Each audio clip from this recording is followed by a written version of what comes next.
کاتێک خەونەکان دەبنە مۆتەکە، پارتی و منتقی یامن یان هیچ کەس.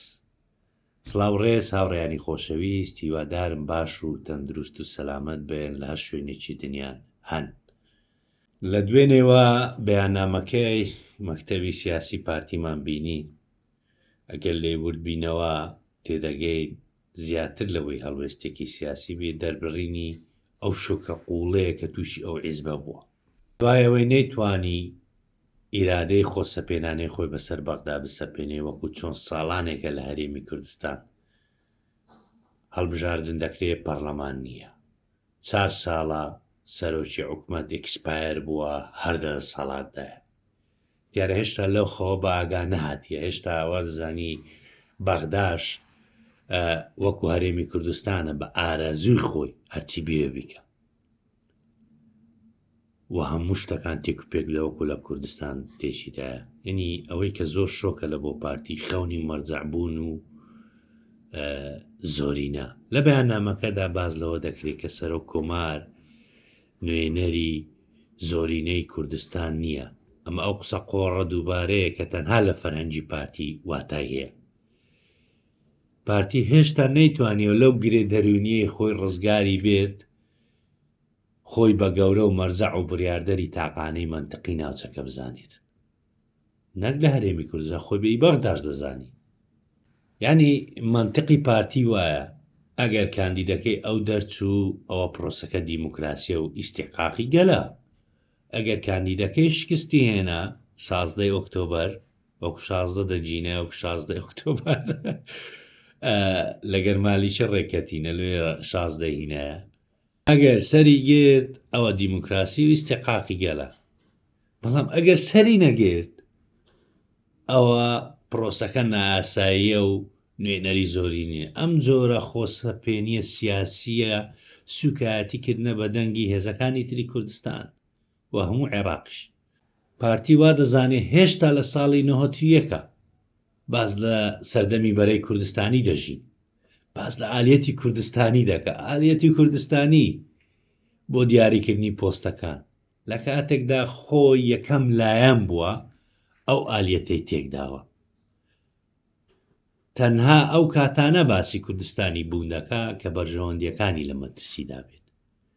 ئەژینا لە کاتیدا بەشکردنی سامانی ئەم وڵاتە پۆستە هەستیارەکان تەنها پێوەرێکە بێ پارتی بوونە، هیچ پێوەری تر نییە. و خاڵێکی گرینگی ئەم بەیاننامە ئاشکراکردنی ئەو نیەتە بوو کە پارتی دەیویست بەغداش وەکو هەرێمی کوردستان لێ بکات، پەرلەمانی کوردستانی پەک بخا، 4 ساڵە هەرێمی کوردستان بێ حکومەت و دامەزراوەی چاودێری بێتەوە.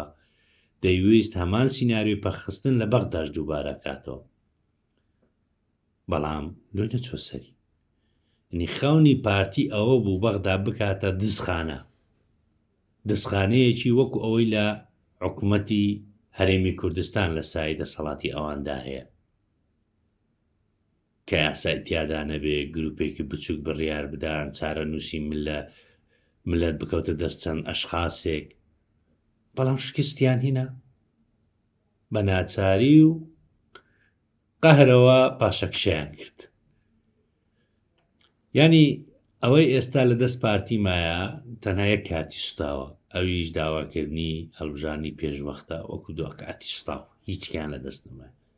بانکردنی فراکسیۆنەکانی بۆ هەولێر نیشانەی شکستی دیبلۆماسی و سیاسی پارتیە. پارتی لە ئێستادا تەنها یەک ڕێگای لە بەردەمما، ئەویش داواکردنی هەڵبژاردنی پێشوەختە.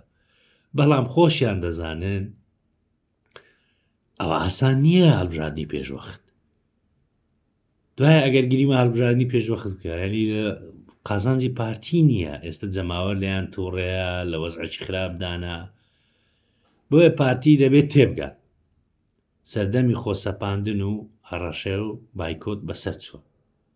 عێراق و کوردستان پێویستیان بە منتقێکی نوێ، ئەویش منتقی پەخەر نەبێت. هەر کاتێک یاریەکەی نەبردەوە تەختە یاریەکە، ینی هەر وەختێک یاریەکەی نەبردەوە یەکسەر تۆپی بباتەوە برێت تۆپ ئیمنا تۆپانەی تێک دەدەن.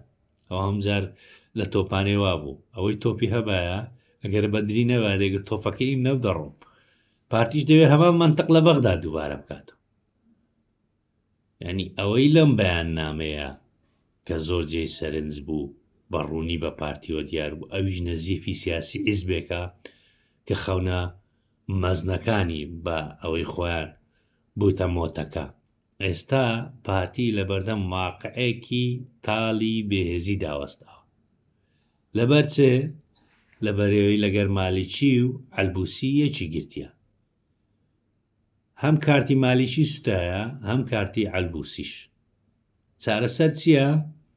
چارەسەر ئەوەیە بە بڕوای من خۆی بێدەنکە بچی لەگەر سوودانی ڕێکەوی بەشی لە کێکەکەی بەغداشتەکی بەوەردەکەوی، ئەگەنا با پیاوبی وەکو سەدر 4 ساڵدانیشی بەبتەوە ئۆپۆزیسیۆن.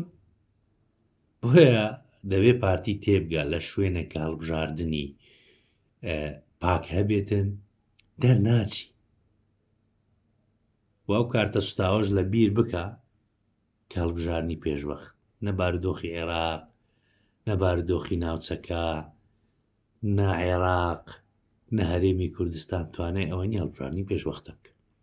بۆی باشترین ڕێگاوەیە خۆی بێدەنکە بچێ لە بەغدا لەگەڵ سوودانی ڕێککەوی وەسەلام ختمل کەلام هەر ئەوەی دەبی زیاتر نابیت.